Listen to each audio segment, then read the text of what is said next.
Okay. Well, I'm gonna make this video explaining how warp drive would actually work, and feasibly, this is the best way that I can conceptualize a real model of it without fantastic resolutions like wormholes.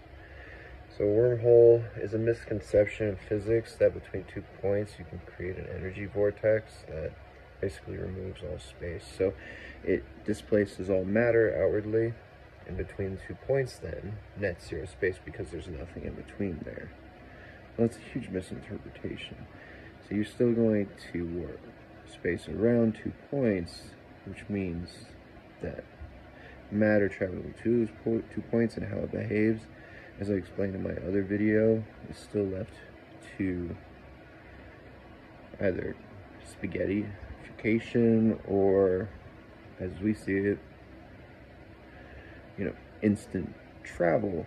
But matter still has to travel between those 2 points in a distance. You're not breaking laws of physics.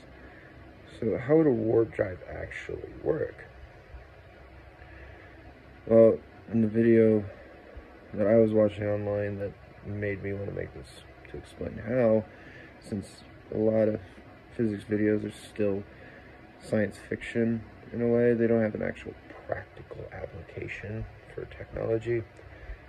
And so if you know anything about trapping particles and photons and how that sort of works, and how electrons can be balanced in their field to create orbital placement and vector in zero space.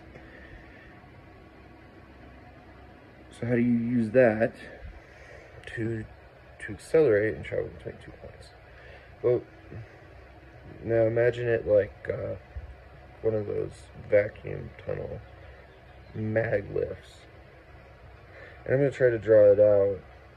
I was just going to make a very simple diagram of it, but no, look at the drawing, it just looks ridiculous. So if you imagine it like one of those vacuum tunnel mag lift, I think Tesla wants to do that, or not Tesla, Elon Musk or something. He's trying to create a network of underground maglev. Let's see what they're called. I'm so tired right now.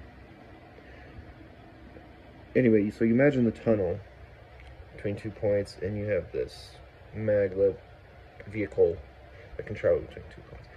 Okay, so what is a warp drive then? Well, it's the same thing essentially.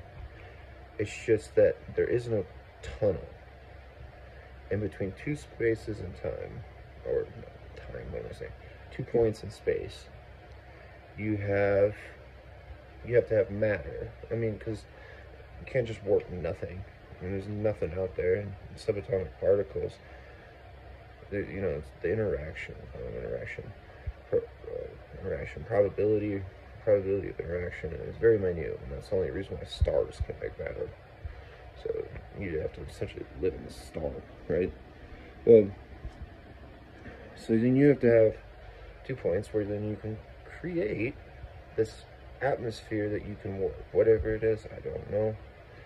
The molecule it takes, or you could just do it with atoms. But the body that you're using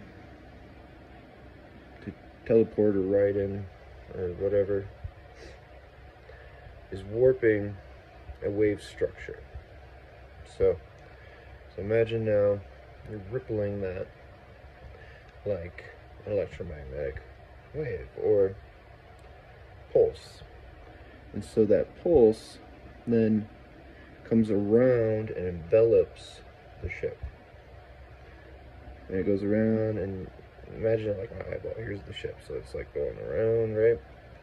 And you're manipulating the mass and density of this fabricated atmosphere. It's the same thing in how, very similar concept to how I was trying to figure out how we could divert and redirect asteroids and meteors by sending up a chain of rockets and missiles that we say have like a hydrogen bomb.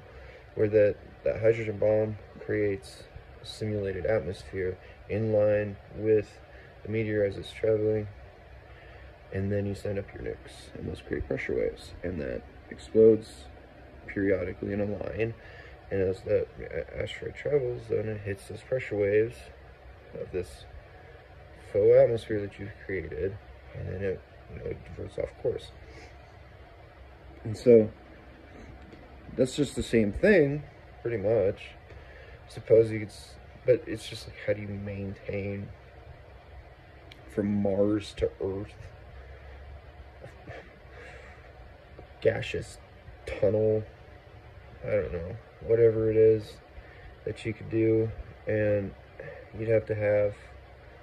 That's why lasers are more probable, I suppose, that could trap these particles, and so then you have to create the electromagnetic wave that warps around the vehicle, and then as that pulse increases, maybe it's like a tractor beam too. I don't know. Physics. That's just how you would do it. Okay, that's the only fucking way. There isn't another way. And in theory, as long as you can keep the wave, the frequency, and the hertz increasing, you are creating vacuums in front of the vehicle, and you have no resistance. But you still have point A to point B. You're not breaking the laws of physics, okay? And you can't go faster than the speed of light, because once you do, you increase quantum entanglement probability. So then you have interference patterns in molecules and atoms that turn you into colored glass condensate. That's legible. I say you disintegrate, and everything just sort of fuses and conglomerates together, and Einstein called it colored glass condensate. To me, when I imagine it, when I figured that out, you just turn it to dust, essentially. Depending on trajectory and containment, if you could contain it and prevent interference patterns, who knows? With the James Webb, we'll get to study interference patterns more effectively. Physics in the world today is getting pretty exciting.